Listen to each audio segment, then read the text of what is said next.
afford anything, but not everything. Every decision that you make is a trade-off. It carries an opportunity cost. And that doesn't just apply to your money. It applies to your time and your focus and your energy. It applies to anything in your life that's a limited resource. And so how do we harness these limited resources? How do we do so in a way that aligns with our priorities? And how do we carry this out day to day? Those are the questions that this podcast is here to explore. My name is Paula Pant. I'm the host of the Afford Anything podcast. We are doing an interview with Mike Vardy, the Productivityist. Now, a Productivityist is a productivity enthusiast, and that's what Mike is. Since 2011, he has been writing about productivity.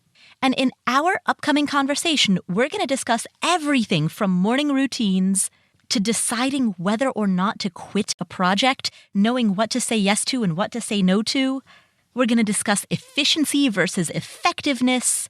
We're going to talk about decluttering, basically everything that is kind of batched in with what I always say in the beginning of these episodes, that you can do anything, you just can't do everything, and you especially can't do everything all at the same time. So, what's important and what's not? What opportunity costs are we willing to accept? And how do we make the best use of our ultimate limited resource, which is time and energy? We're going to get the answers to these questions right now. Here's Mike Vardy, the Productivityist.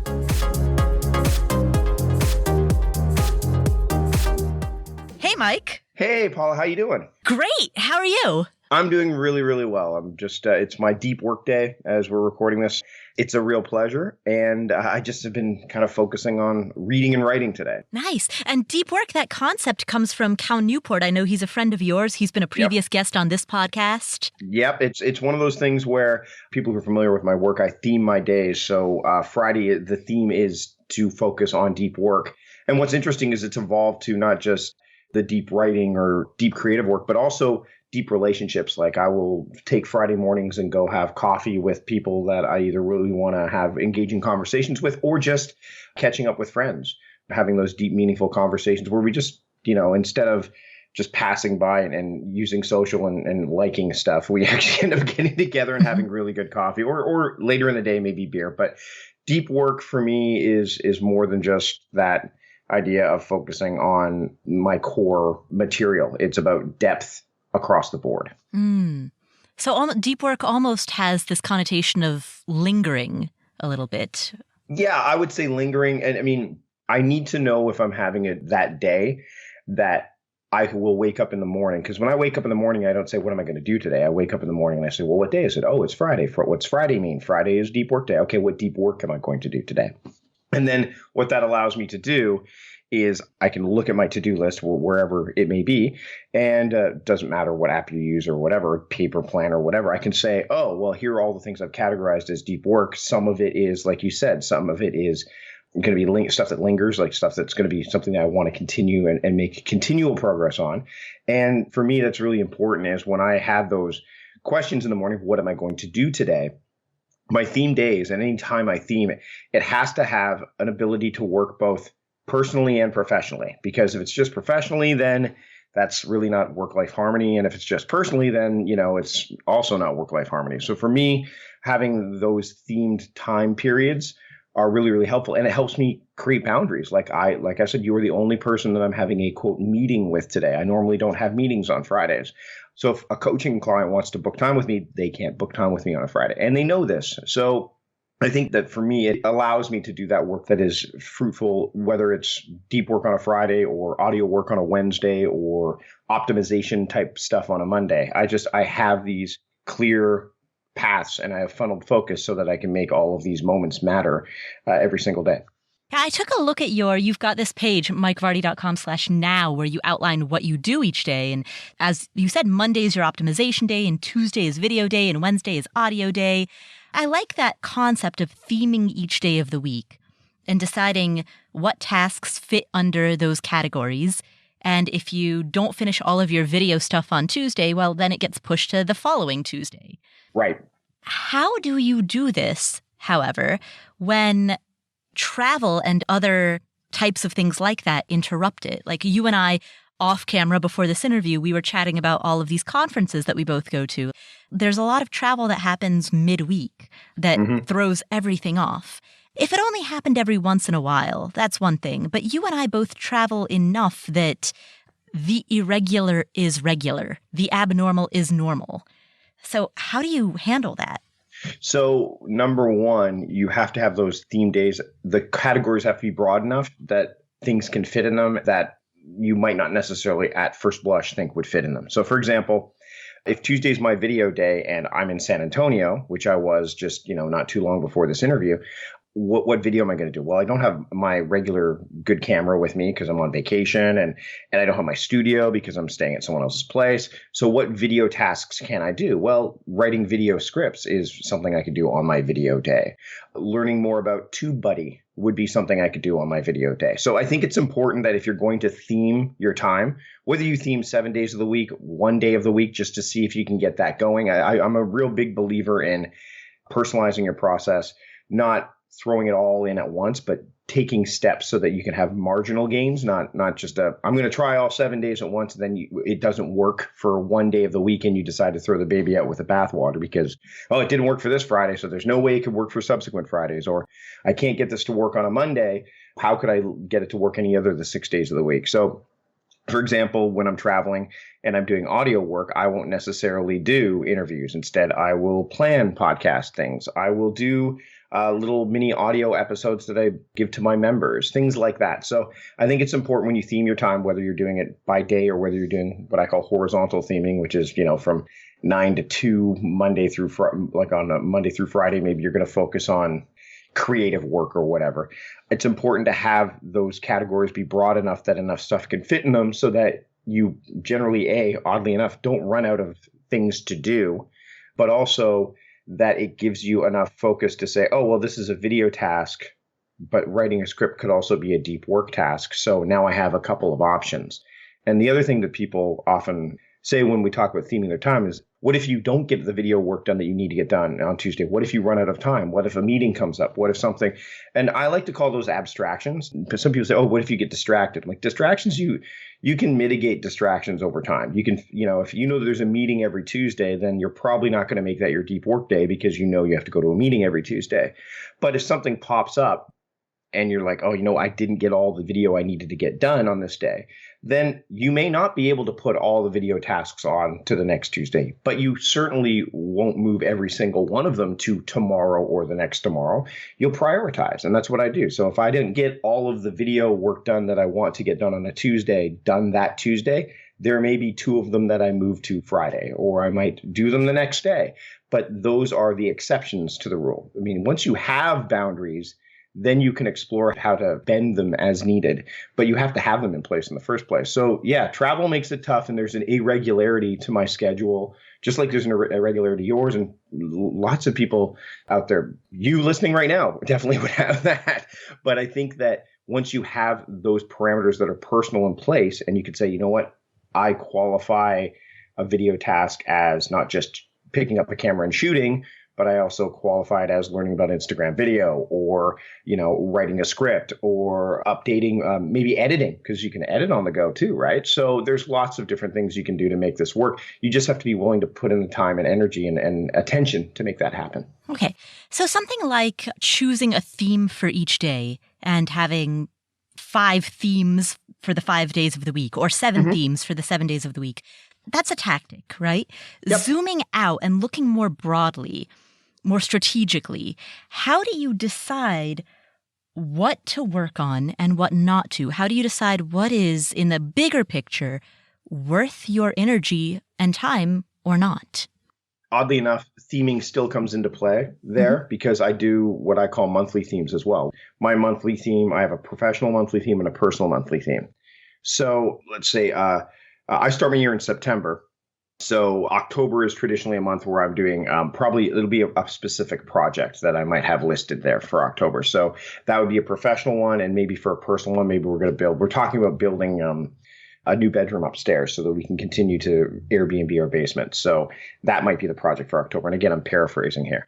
The bottom line is, if I'm looking at my daily themes and I'm saying, oh, today is optimization day, as a Monday is an optimization day. Well, what am I going to optimize? Well, what's the monthly theme? Oh, the monthly theme is this project I'm working on. Okay, well, great. Let me do all the optimization tasks for this project. Or let me look at all of if it's a Friday, let me look at all the deep work tasks for this project. Oh, I've done all the deep work tasks for this project. Okay, well, what other deep work can I do? So I am funneling it. And then the other thing I do is and Chris Brogan popularized this a long time ago, the 3 words. So I don't make New Year's resolutions. Instead, I choose words to represent my year.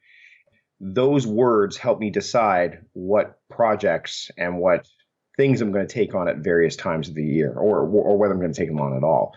So this year, my words are redefine, rebuild, and reclaim. When I'm assessing a project, let's say someone comes to me and says, hey, we want you to work on this book. And I look at the book. Actually, this happened for a book a couple of years ago. And I looked at it, and at first glance, I was like, I'm going to do it. But then I said, hold on, Mike, you got to put it up against these 3 words to see if it makes sense. And when I did that against those 3 words, redefine, will it redefine who I want to be as a creator, as a professional, as a person, as a productivity strategist? Will it? No, it won't. Oh, really? Well, it's not taking me down the path I want to go down long term. Okay, what about rebuild? Well, it will probably rebuild me a bit, because a book deal is a book deal is a book deal. There will be people that would, but what about reclaim? Like, will it help me reclaim my position as an authority in the space? Will it help me reclaim my time so that I can focus on the things that will it allow, or will it take away? No, it wouldn't. Oh, it didn't hit 2 of the 3 words. I'm sorry, I'm not doing it. So I put these 3 words out there as kind of like a measuring stick against projects and initiatives that I'm going to choose to tackle. And what's funny is there's this one project I've wanted to work on for like 3 years, and I'm slowly, like, I've never put 100% into it, because every time I put it up against the 3 words for this year, it's not the time to work on it.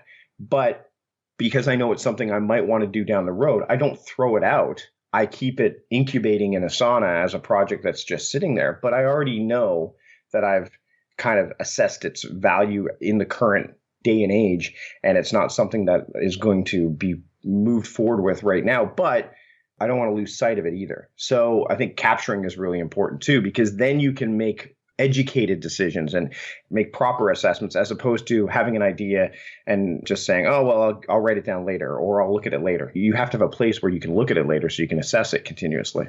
So essentially, you choose 3 words at the beginning of each year, and those 3 words act as values or barometers against which you make long-term decisions. Agreed.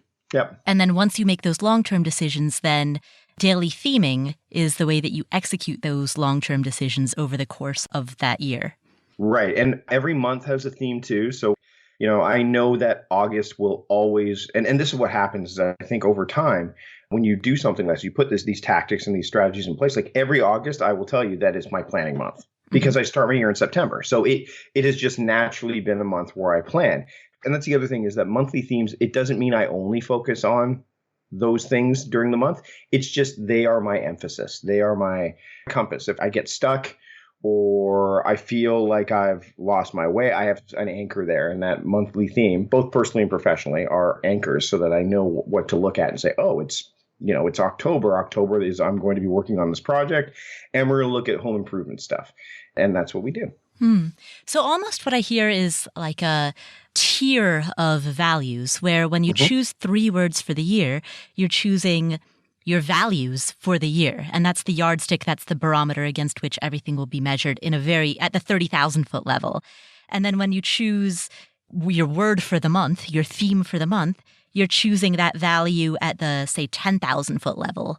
And then when you go daily, then that's when you get into the nitty gritty of, all right, what am I going to do on Tuesdays that reflect this? Or what am I going to do on Wednesdays that reflect this? Yep, absolutely. And then I have those horizontal themes. And again, this methodology, these tactics I teach, which I call time crafting, there are what I call horizontal themes, which so for example, every day from 9 to 10 a.m., I go into maintaining mode. So it's all the maintenance work that I need to do. I'm not a morning person, so it's all low hanging fruit kind of stuff, but the stuff that I need to do daily. So it's that hour of maintenance overrides whatever the daily theme is. So on Friday, even though it's deep work day, from 9 to 10 a.m., I'm doing maintenance. And then once 10 a.m. hits, all of a sudden my focus now goes back to deep work. And then from 2 to 4 is probably the best time for me to be creating based on my body clock. If you've ever read the book, The Power of When by Dr. Michael Bruce, or even, Dan Pink's book as well, they talk about knowing when it's the best time for you to be doing certain types of activity. And I've always been a night owl. I don't fight my body clock. And in the afternoon is when I'm best at making things. So I go into making mode from 2 p.m. to 4 p.m. 7 days a week. Now, what I make in that time is often determined by the daily theme or by the monthly theme. So if I'm making something between 2 and 4 on a Wednesday, you're probably going to see that I'm in a podcasting studio at that time, actually making the thing. And then in the evening, because I don't go to bed till about 1, but from 10 to midnight, I go into what I call musing mode. So that's journaling. It's probably reading actual paper books, not the screen. All that kind of stuff, setting up the table for the next day. So just lighter things, as well as setting up, what am I going to do the next day, et cetera, et cetera. So I have those there, and they override the daily themes. And I also have what I call weekly sprints, which also override monthly themes. And those are for things that you can do quickly, like, oh, I'm going to create this course, and I can do it in a week. Okay, great. Well, that's my weekly sprint. It overrides whatever is the monthly theme. And then when the week is done, the focus becomes the month again. So it's what I'm trying to do is get rid of overchoice and remove decision fatigue, because in a moment, when you're presented with a task or something like that came out of nowhere, you're going to have a tough time resisting it in some cases, especially if it's something you didn't plan or somebody gave you something or it's a new opportunity. It's shiny. It's new. Human beings are curious creatures that love to explore. What I like to do is have these parameters in place, these boundaries, so that way my decision is easier, right? I can say, oh, this is not the day for that. I don't do audio on Friday. I do it on Wednesday. I will deal with that on Wednesday. So it allows me to move forward better and ultimately faster. How do you define being efficient with your time versus being effective? You've talked a lot about execution. How do you know if what you're executing is effectively allowing you to reach those bigger goals? For me, the barometer that I use for that would be journal. I do review, but journaling, daily journaling keeps me understanding whether or not, am I doing the right things daily? Am I on a video day? My journal entry will start with, today was video day. Here are some of the videos that I did. Or some days it'll be, you know what? I didn't do any video today. What's wrong? Why didn't I do it? So there's a lot of self-reflection there. I'm a big believer in trying to find a balance between quantitative productivity and qualitative productivity, which is hard because the human mind loves quantitative stuff, because that's why inbox zero is still a popular thing. Oh, I got my email inbox to zero. I had 333 emails and now I have zero. I'm like, well, what else did you do today? Did you work on that chapter of your book? Well, no, but I got my email inbox to zero. I had 333 emails. And you hear me like, yeah, but what were those emails about? Like, were you just doing busy work for the sake of busy work? Were those the right emails to be doing, et cetera, et cetera? So I think for me, having the combination of looking at a to-do list and seeing how many items you can check off, I think is important. But like you said, that's not necessarily being productive. It's not even really necessarily being efficient, because most people say, oh, well, efficient is speed. No, it's not. It's speed about the right things. Just like effectiveness is doing things well. And I think those things come over time. The more you spend time having a process in place that allows you to build up your efficiency and your effectiveness. So for me, journaling is a huge part of that. And I think it's one of the least valued elements of priority and time and attention management. I think people, if you took 5 minutes, you and I both know there's an actual product out there called the 5-minute journal. You could take 5 minutes of your day, which is, I think, 0.03% of your waking hours, to write in a journal about how you felt about the day, not just what you did, because the calendar will give you an idea and your to-do list will give you the details, but more about the emotional, like, is this working? Why is this project behind schedule? Or, you know what? I need to split my audio and video day up now because I'm going to be doing more video, which happened a while ago because I wanted to do more stuff on YouTube. But I couldn't combine those on the same day. So then it's time to start making changes and tweaks and letting your system evolve. So I think journaling for me has been a big one. And, when people say I don't have time to journal, I ask them if they're on Facebook. And they say, oh, yeah, of course I'm on Facebook. 90% of the people are. And I said, well, if you're on Facebook and you're putting stuff on Facebook every day, you're journaling for the world. I think Facebook might be a better place if people put some of the stuff in their journals instead of putting it on Facebook. The great thing about my journal is that no one will read it except me, and I'll be long gone by the time someone reads it and goes, oh, this is how Mike felt about that. This is how he wasn't very pleased with himself that day, or he felt great about himself that day.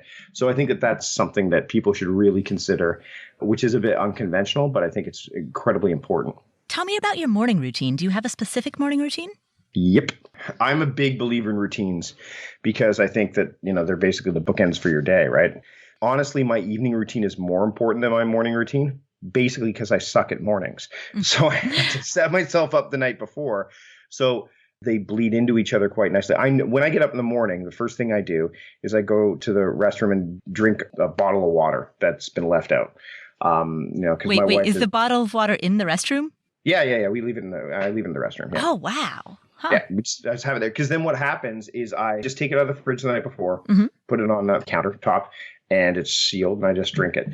The reason is, one of the first things I want to do is hydrate. Secondly, and I used to just splash water on my face to wake me up, but we have like a rain shower now in the bathroom, so I just lean my head over and just back of my neck, and because sometimes I will have an earlier morning coaching call than I'd want to have, so I can get my hair done up the way I want it to, and those are the first two things I do, and then I go grab a NutriBullet shake, like a pre-prepared one, out of the fridge. I put the water in it and make it, and then I brew my coffee, which is the AeroPress is already set up and ready to go. And then I read for about 25 minutes. I read Feedly and my RSS feed, and then I read Flipboard. And then then I go look at my to-do list app, and I do the first of my important tasks for the day that are for that day's theme. And then the night before, that's when I basically set the table for all that. The water goes into the bathroom, the shake gets made in advance, the coffee gets put out. Because I truly don't wake up until I start reading. I think everything else is just on autopilot to that point. Because like you were talking about earlier about travel, I needed to have a routine that I knew would be portable. I needed to make sure that it was something that no matter where I was, I could do it consistently. So like the journaling, people are like, oh, well, I don't bring my journal with me on the road. I'm like, well, why not? Like, well, I'll just leave it at home. Like, well, find a way to bring it with you or find another way to journal. So if that's part of your evening or morning routine, it should be with you. Even when you're on vacation. And it drove my wife nuts for the first couple of years when we'd go on vacation. I would journal every night. But then we'd go back. Like I actually went back and was able to look in the journal and see how I felt about different days of the vacation. There's value there, right? So I think you have to make your routines portable. Like anything else, once you make things too complicated, that's when they can start to break down. So for me, it's very important that when people start their routines, I say start with 3 things. 3 things in the morning, 3 things at night. Make sure they're easily transferable, easily portable, and they're not going to take you a ton of energy to commit to consistently. And then if you want to add things, or let's say in the summertime, your kids are not in school, so you have to change a little bit of it, but you still have those 3 core things you do in the morning and the 3 core things you do in the evening that will never move because they're woven into the fabric of what you need to do to make the day begin and end in such a way that you can actually get to sleep and not worry about the messy middle. I mean, that's the way I look at it. Yeah, I think that's excellent advice. Make it portable and keep it simple. Absolutely. And I mean, people are like, well, why would you put out clothes the night before? I'm like, because I don't want to think about what I'm wearing. In fact, what's funny, Paul, is I actually have gone out of my way to buy T-shirts that are emblematic of my daily themes. It wasn't something I set out to do initially. So a weird one, I just bought it not too long ago. I was in a store. Even though the TV show didn't do very well, they had an Inhumans shirt and the Black Bolt symbol was on it. And I can't expect anyone here to know who Black Bolt was, but Black Bolt is like the leader of the Inhumans, and his voice was his weapon. Like if anything came out of his mouth, it could destroy things. I'm like, that's the shirt I need for my audio day. Like, that's my audio day shirt. So it makes it even easier when I go to bed. I'm like, okay, it's Wednesday, time to get out the Black Bolt shirt. And it's Thursday. That's training day. I'm going to wear the Teach Everything You Know shirt. It's Friday. It's Deep Work Day. I've got the Stranger Things shirt that says mornings are made for coffee and contemplation. That's the shirt I'm going to wear that day. So I'm very deliberate about it. I think that's to what we talk, deep work. We talked about deep work. Being deliberate is so critical. And you can be far more deliberate if, like you said, if the things are simple. What's interesting to me about the fact that you have a shirt for each day is, again, it reduces that decision fatigue. You don't stand in the closet wondering, what am I going to wear today? And that might sound like something small, but there's a reason that Mark Zuckerberg wears exactly the same thing every day. Steve Jobs wore exactly the same thing every day. Yeah. It's because the fewer decisions they have to make, the more their mental bandwidth is free to focus on bigger decisions or more important decisions. Right. I mean, and one of the things that I learned as I was building my business and building my methodology was I took from where I started, which was Costco. I worked at Costco for over a decade in the warehouses. And if you go to a Costco, they're built on this idea of simplicity, flexibility, and durability. I mean, you go into a Costco and the stores are poured concrete. The shelves are not shelves at all. They're pallets and steel. But the other thing that I often bring up when it comes to choice and decision fatigue is that if you go into Costco to buy, like, say, mustard or something like that, you're going to be able to only buy French's mustard because that's the brand they sell. But not only that, you can either buy the big tub of French's mustard, the barbecue pack that has 3 of the squeezable bottles, or the restaurant packets that restaurants buy. Those are your 3 choices. So either you buy one of those or you don't buy mustard at Costco. And what happens, and what they've noticed, is because they have far less items for sale, I think 4,000, just under 4,000 SKUs compared to like a Walmart that has like 187,000, I think, or something like that. What happens is when you go into a Costco to buy very deliberate things, they've deliberately set out the store in a way that you walk out of there going, I only came in here for bread and milk and stuff, but I bought jeans and these books and a new electric toothbrush, and please load the TV into the back of the truck, because you have not been worn down by overchoice. And that reminds me of Barry Schwartz, The Paradox of Choice. They did this study in which if a person was presented with, I think it was somewhere around 6 jars, you go to a fair and you can buy jam, right? And if you're presented with 6 different flavors, say strawberry, grape, cherry, then with only 6 flavors, people are more likely to buy a jam. But if they're presented with 28 flavors, they're so inundated by choice that they end up not buying anything. Yep. Yeah, I mean, it's surprising that Baskin-Robbins is doing this with 31 flavors. Like, no, I only want 3. Give me 3 flavors. But one of the books that I've been kind of making my way through is a book from 1971 by Alvin Toffler called Future Shock. And he talks about this idea of overchoice. And if you were to read that book now, and you can get it, I think it's available on archive.org or Gutenberg, like it's now past that point where you can easily get it. You read that book and it might as well be written today. Like just the things that he goes, this life is moving really fast and all this stuff. And like, this is before computers were household appliances, right? And let alone things you can wear. So I think when you're looking at any kind of principles, any kind of tactics or strategies you're going to put in place, you need to make sure that you got to future-proof them as much as possible. So again, routines, simple. That's why I love theming my days. It's very simple. I don't wake up in the morning and say, what am I going to do today? Because like you said, there are a myriad of choices. So what do I end up doing? I end up likely doing what someone else wants me to do. I check email first thing and email tells me what to do instead of me defining what I'm going to do. By limiting my choice and saying, what day is it today? Well, hold on. No, it's Friday. Okay, well, what's Friday mean? Friday means deep work. Okay, what deep work am I going to do today? Well, what's the monthly theme? Oh, it's this project, the book. Okay, well, you're going to do some deep work on the book. I went from 372 items on my to-do list down to 12 without having to overthink it. We get out of our own way. I think that's what you just get out of your own way, because the person that's sitting there right now in that moment is not nearly as wise at that point in time as the person who was there last time that said, man, if only I had something in place that would, allow me to get going in the morning better, or would keep me away from this analysis paralysis situation. Once you put those in place, and then you have to continuously use it so that you can start to trust the process, then you're going to get the outcomes you want, rather than just say, I'm going to check off, my to-do list, I checked off 43 things. So I did 43 things. Well, there's that quote there's a quote that says, everyone's busy, so are the ants. But the question is, what are you busy about? And I think that that's the thing, is if you have a process and a framework in place, it will give you the ability to make better choices as to how you're going to use your time.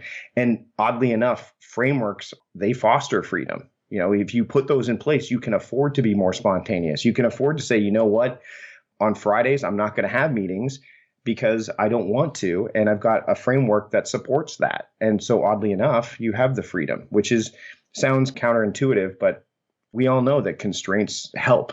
It's just you need to put them in place and then consistently trust and work with them so that way they hold true and they hold fast. There are a lot of ways to eliminate distractions that come from the outside world. But how do you eliminate distractions that come from inside of your own head? I'll give you an example. This actually happened today. I'm redesigning my website. My designer sent me an email saying, hey, we need this one particular photo from you.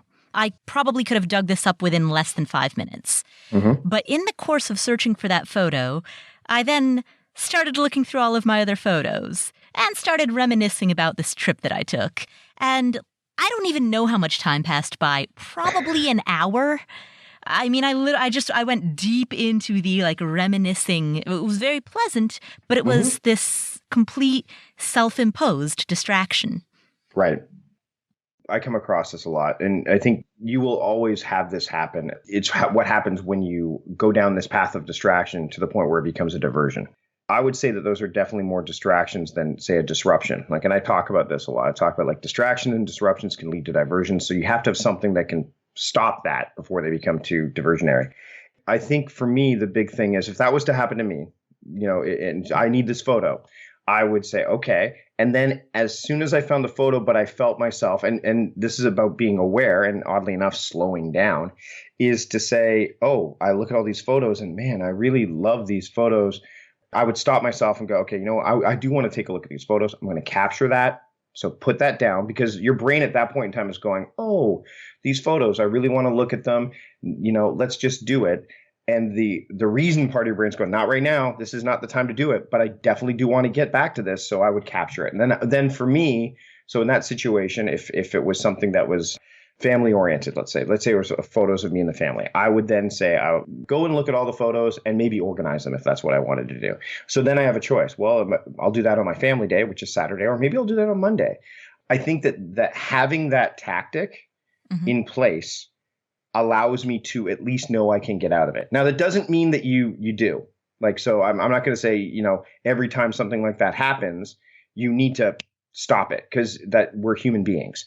But if you know that you have that tool in your toolbox of, hey, I'm going to capture this right now because it makes sense for me to do that because I want to do this later, but right now is not the time because today is deep work day, not family day, not optimization day, then at least my brain will then have the satisfaction of knowing that it's no longer just an emotional thing that's in my head, but I've written it down and I've got a way to bring it back to my attention later. I don't believe productivity is about efficiency and effectiveness on its face. I believe productivity is about intention and attention. What is your intention? How are you going to pay attention to that to get the outcome that you want? I think efficiency and effectiveness come when you constantly marry those two things together because they're a byproduct of it. So what happened for you and a lot of people is my intention is to get this photo. Oh, I have another intention now. It's to look at these other photos. But that's not what should have my attention right now. I need to have something in place that will allow it to come back to my attention later. And that's what the capturing of it or writing it down or doing whatever you would do to put it into your to-do list app or your master planner or whatever. That coupled with, again, theming your time. For me, that's how that works and that's how that helps. And again, it's just very simple.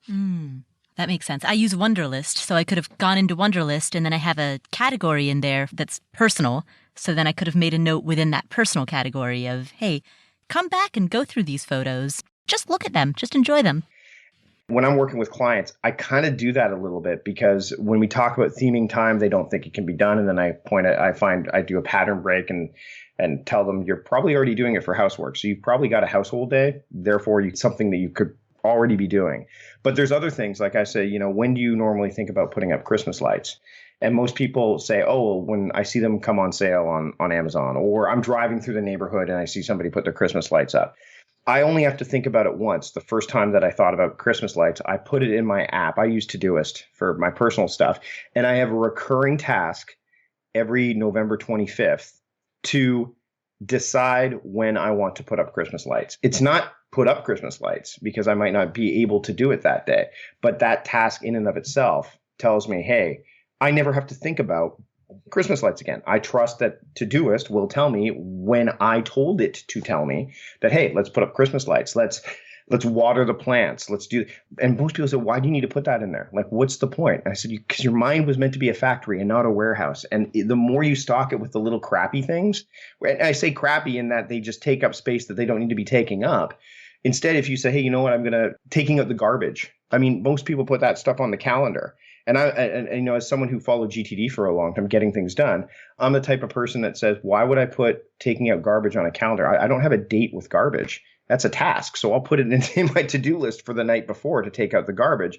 And what's happened, Paul, is people in my neighborhood see me put out the garbage the day before, and I am now their trigger. They probably don't have garbage day written down anymore because they see me put it out and they're like, oh, it must be garbage day because Mike's putting it out. So tomorrow must be garbage day. I'm the harbinger of garbage and recycling in our neighborhood, I guess. You should put it out on a totally random day just to screw everybody up. I could get away with that. I bet you could. I definitely could get away with that. And that's total proof because I trust my system. And they know what I do, which helps. And so they trust me because I trust my system. So yeah, if I was to let them down, that would be kind of funny. Put it out on April Fool's Day. Could do that. Yeah. As you're working on a project, how do you make the decision as to whether or not you should quit a project? Because I put projects up against those 3 words at the start of the year, I normally don't get to the point where it's like, you know what, I don't want to do this anymore, or I misjudged it. But it helps me say no a lot more because of the fact that I've got these monthly themes and these weekly sprints already in place. If someone was to ask me to do something, I normally am able to assess it up front. And very rarely, in fact, I can't even think of one where I looked at a project while I was working on it after it had passed that litmus test of the 3 words and said, you know what, I made a mistake. I shouldn't be doing this. If anything, most of them are self-deadline oriented anyways. Like I've set the deadline. I learned a while ago from Derek Sivers to keep certain things, you got to keep some of your goals to yourself rather than putting it out there and saying, hey, everyone, I'm going to build this thing. So I've gotten better at that because that creates a whole other set of expectations. So I would say that when that happens, I'll let you know, but I can't remember the last time where I was working on a project and you know what, this is a mistake. I shouldn't be working on this, or I shouldn't complete this. I should just kill this. If anything, more often than not, I've just paused things or slowed down the progress, but I haven't necessarily said, okay, we're just now back to the drawing board. We're tearing this up. We're ending it. How do you make the choice between time and money? I mean, when do you know and there are a lot of various interpretations to this question, but the most obvious one is, when do you know that you should do something yourself versus outsource it? Or when do you know, if you have a new opportunity that comes your way, if the compensation for that opportunity is worth the additional time commitment? What framework do you have for making those decisions? So I'll preface this by saying that I've often been very terrible with pricing my own services. This probably goes back to me doing comedy for nachos and beer back in the day. So when it comes to outsourcing, I will look at tasks and I kind of hold them up against like what I believe my rate per hour should be. And I say, is this something that I should be doing myself? And if it is below my hourly rate, then I ask myself, okay, is it something that I'm going to have to spend a lot of time training someone to do just once, or is it something that I'm going to want to do regularly, like podcast show notes or something like that? If I'm going to do it more than once, then what I'll do is I will do the first time, I'll do it myself, but I will do it as if I'm training someone. So I'll do a screencast. I think it's that whole measure twice, cut once kind of mentality when I'm looking at delegating. If I know that it's something that we're going to do regularly and I don't want to be the one doing it, or I don't feel that I should be the one doing it, and, you know, outsourcing, you can find ways to do it on the cheap if you want. There's lots of services out there. Chris Ducker taught me that a long time ago. Oddly enough, he's also the one that told me that I should price better. But that's what I would do is I would say, okay, I'm going to make a video. That way I've got it. And I've created a little library. So that way when I bring on someone, either that permanently on staff or I'm going to just outsource it to someone, I've already got it ready to go. In terms of deciding whether or not projects or tasks are worth doing based on how much I'm going to earn, that's been a struggle for a long time. But over the years, I've gotten better at saying, okay, this is what my products are worth. This is what my services are worth. And I've gotten better at figuring out what my time is worth, both building something and being present with someone in the call. With regard to deciding whether or not a new project is worth your time, whether its compensation is high enough that it's worth your time, what framework do you use? What thinking or decision-making framework do you use that anyone who's listening could apply to their own life, regardless of what industry they're in? So when I'm looking at something, first off, it's got to be something that I'm going to enjoy doing. The money is secondary to me at any given time. So a speaking gig would be an example, or something like it. I love speaking. So that's going to have an effect as to whether or not I'm going to want more money or not for it. So I look at, is this something that I'm going to enjoy doing? If it is, then I'm already interested. So that's something that it's going to be something that I have to definitely put a measuring stick against. Is I'm going to enjoy doing this. Great. Okay. How much time is it going to take? It's going to take X period. Is it going to pull me away from other things that I'm working on? If it's going to take away from something else I'm working on that will have a longer term impact, then that already lowers the ability for me to say, yes, I'm going to do it. And then finally, is it going to be something that is going to be beneficial to me in the long term, thinking 3-5 years down the road, because the internet is permanent or what I'm building is permanent, versus is it just a quick short win and that's it? Then that tells me, hey, I may love doing this, but it's going to take me away from the bigger picture stuff. And also it's going to take me, it may not be the thing that I want to be represented in 3, 4, 5 years down the road. So I'm going to say no. And I do say no more often than yes these days, just because time's at a premium and I've got lots of things I'm working on for myself. So there is some randomness to some of this, but largely those 3 elements are the things I look at when someone presents me with a project, because I don't want to have too many things to think about when I'm doing it. Cool. Well, those are all the questions that I had for you. Is there anything that you'd like to emphasize? Any final takeaways? No, I think that, by the way, this is great. I enjoyed my time immensely hanging out with you. I think the big thing that if people are going to try to take on any kind of process, the biggest thing that you should do when you're starting with is start small. I've worked with people who have tried to take on massive system overhauls and, I'm going to use Agile now. We've never used it before. Like they try to do too much. And then what happens is it all falls apart. So if you're thinking, hey, you know what? I like this idea of theming my days. Theme one day, start with one, and then maybe add a second. You don't have to theme all 12 months of the year. Or if you're going to journal, give yourself a 5-minute timer to journal. You maybe have a template so that way it's not so free form. But create an environment that's going to allow you to grow and craft your time the way you want to over time. Don't just try to do it all at once. Because when you try to do it all at once, you are setting yourself up for problems. Especially because as you set up a new process or system, the rest of the things that are going on around you, they don't stop. So start small and build from there. Nice.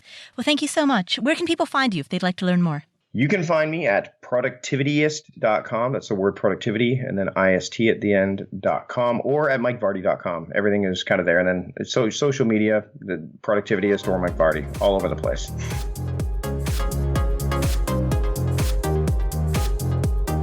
Thanks, Mike. What are some of the core takeaways that we got from this conversation? Here are 9. Chief takeaway number 1. Eliminate decision fatigue. The more decisions that you have to make, especially minor decisions about things that don't matter, by eliminating decisions, you're able to free up your energy to focus on the few things that truly move the needle.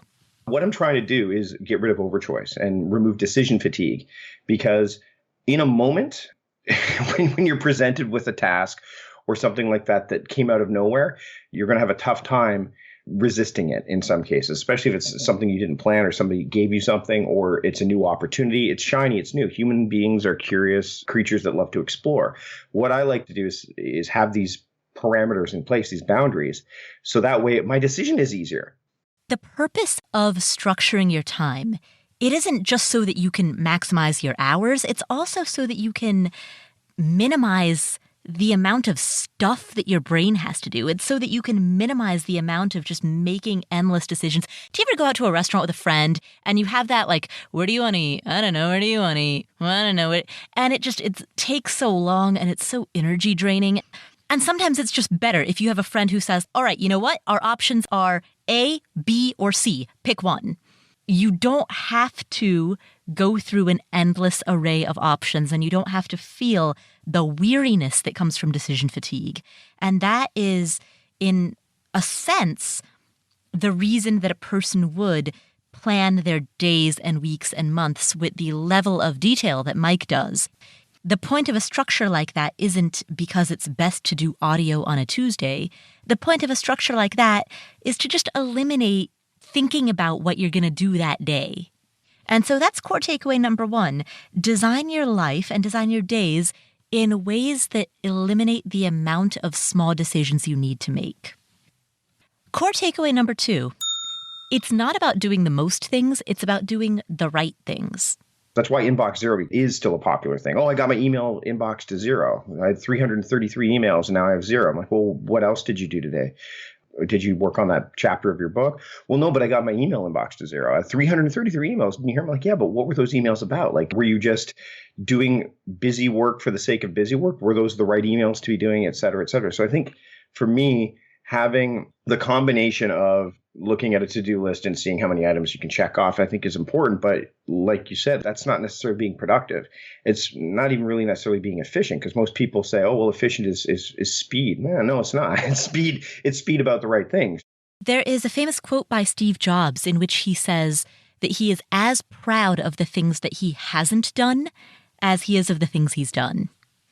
Being productive and being effective is not about busy work. It's not about doing everything. It's not even about doing a lot more.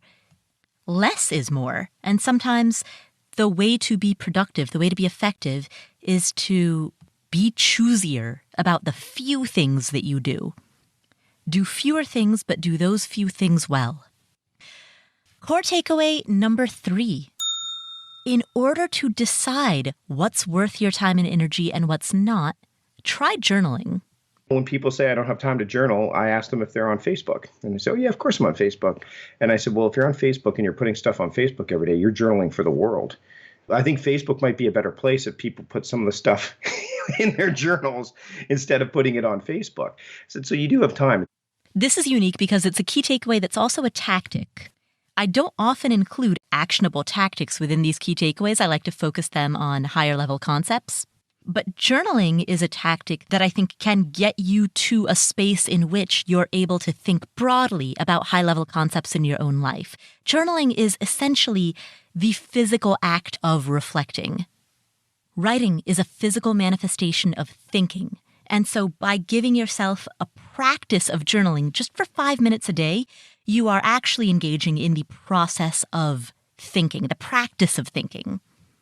And someone once gave me the advice, I thought this was brilliant. Notice what you journal about. If you are simply summarizing or recapping an experience, if you're writing about external events, then you're documenting, but you're not introspecting. If, on the other hand, you're journaling about your thoughts and emotions as they relate to whatever is happening in your life, then you're actually journaling from a place of reflection, from a place of introspection. So that's the other component of this. When you journal, do so in a way that is reflective rather than in a way that is documentarian. Key takeaway number 4. In order to create good routines, start small. When people start their routines, I say start with 3 things. 3 things in the morning, 3 things at night. Make sure they're easily transferable, easily portable, and they're not going to take you a ton of energy to commit to consistently. And then if you want to add things, or let's say in the summertime, your kids are not in school, so you have to change a little bit of it, but you still have those 3 core things you do in the morning and the 3 core things you do in the evening that will never move, because they're woven into the fabric of what you need to do to make the day begin and end in such a way that you can actually get to sleep and not worry about the messy middle. Your morning and evening routine do not need to be massive productions. Try doing just 3 things consistently every morning and 3 things consistently every evening. And those things can be tiny. It can be as simple as drinking a glass of water or flossing. Leo Babauta, the founder of Zen Habits, famously says, you know what, if you want to start a flossing habit, start by flossing 1 tooth, like 1 gap between your teeth. Just do that 1. And it might seem silly to take out the dental floss and floss 1 tooth and then put it down. but that will get you into the habit of it. If you want to get into a habit of doing push-ups, get on the ground and do one push-up. And it might seem silly to then get back up, but that's how you get into that habit. So that's the takeaway here is if you want to develop a habit, pick something that's portable so that you can bring it with you wherever you go, including while you're on the road, and pick just a few small things. Improve your life in 1% increments and continue doing that consistently, the tortoise and the hare. Core takeaway number 5, avoid getting bogged down by choices. I worked at Costco for over a decade in the warehouses. If you go to a Costco, they're built on this idea of simplicity, flexibility, and durability. You go into a Costco and the stores are poured concrete. The shelves are not shelves at all. They're pallets and steel. But the other thing that I often bring up when it comes to choice and decision fatigue is that if you go into Costco to buy mustard, you're going to be able to only buy French's mustard because that's the brand they sell. Not only that, you can either buy the big tub of French's mustard, the barbecue pack that has 3 of the squeezable bottles, or the restaurant packets that restaurants buy. Those are your 3 choices. So either you buy one of those or you don't buy mustard at Costco. And what happens, and what they've noticed, is because they have far less items for sale, I think 4,000, just under 4,000 SKUs compared to like a Walmart that has like 187,000, I think, or something like that. What happens is when you go into a Costco to buy very deliberate things, they've deliberately set out the store in a way that you walk out of there going, I only came in here for bread and milk and stuff, but I bought jeans and these books and a new electric toothbrush, and please load the TV into the back of the truck because you have not been worn down by overchoice. When we are presented with too many choices, we often do nothing. That's human nature. And so the way out of that is to artificially limit our choices. Pick something that works, something that's good enough, and do it, and then leave good enough alone and move on. Don't drive yourself crazy trying to study the best investments. I don't think there is a such thing as best. Just pick something that has a reasonable likelihood of being good based on historical data, call it good enough, and move on, and don't worry about endlessly tweaking it.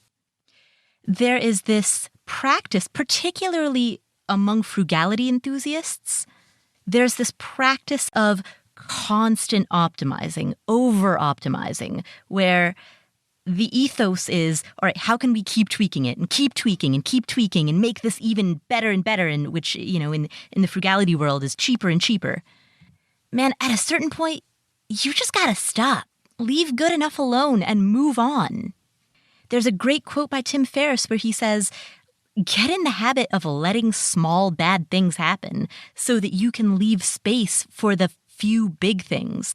It's okay to pay a late fee for an overdue library book. It's not the end of the world. It's okay to order something on Amazon Prime, even if it's $1 cheaper at the store.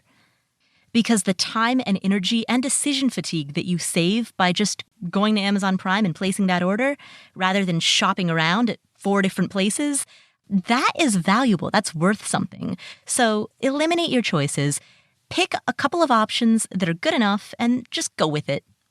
And that's how you'll be able to leave space in your life for starting a new project, starting a side hustle, or spending more time with your family and friends, which is something that you cannot outsource. You cannot pay people to go hang out with your friends on your behalf. Spend your time doing those things because those are the things that matter. Key takeaway number 6. Create boundaries so that you can know where they are, but don't stick to them too closely. Once you have boundaries, then you can explore how to bend them as needed, but you have to have them in place in the first place. You know how they say rules are meant to be broken? Same thing with these boundaries. Create these boundaries just so you have a sense of them, but don't be afraid to break them or bend them as needed. Key takeaway number 7. Instead of setting New Year's resolutions, create 3 words that theme your year. So I don't make New Year's resolutions. Instead, I choose words to represent my year.